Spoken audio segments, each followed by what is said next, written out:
Baadhi ya watoto ambao sasa hivi wana changamoto kwenye kutambaa, kwenye kutembea, unakuta ana changamoto pia ya mgongo kupinda. Sasa kama leo mtoto wako hajatembea na ana hiyo changamoto ya mgongo kupinda, kama unavyoona, unaona hii picha, kama mtoto wako ana hii hali na hajatambaa, hajatembea, hakikisha unajitafuta nikusaidie. Kwa sababu gani?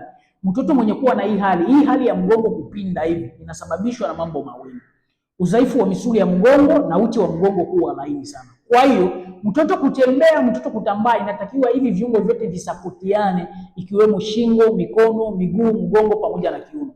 Kama hivi viungo, kuna baadhi ya viungo kati ya hivi viungo nataka kuvitaja hapa havifanyi kazi vizuri, na maanisha ya kwamba mtoto ambaye mgongo wake umepinda, unakuta mtoto ambaye mgongo wake umepinda hata kiuno pia kina changamoto. Unakuta mwingine hata kukaa hawezi kukaa zaidi ya dakika 5. Kwa sababu gani? Hii ni hali ambayo inakuja kumpelekea mtoto kuchelewa kutambaa. Ndio, anaweza tambaa lakini atachelewa sana.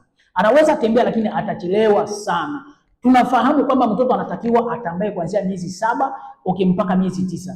Mtoto anatakiwa atembee kuanzia miezi 11 mpaka mwaka mmoja, akichelewa sana mwaka mmoja na miezi 5, yani mwaka mmoja na nusu. Sasa kama unakuja kugundua kama mtoto wako ana miaka 2 sasa hivi, mwaka mmoja na nusu, ana hii hali ya mgongo kupinda na hajakaza shingo, hajatambaa na hajatembea, hakikisha unanitafuta, nitakusaidia. Kizuri ni kufuata utaratibu nitakavyokuambia, mtoto wako atakaa sawa. Usikate tamaa, na kama wewe haujajua kwamba hiyo ni changamoto, nitafute nikusaidie. Na kingine, hii changamoto haiishi tu kwa mazoezi, hapana. Nitakwambia jinsi gani mazoezi hayawezi kumsaidia mtoto kutatua hii changamoto kwenye video ambayo inayofuata. Endelea kunifuatilia, share hii video kwa watu wengine.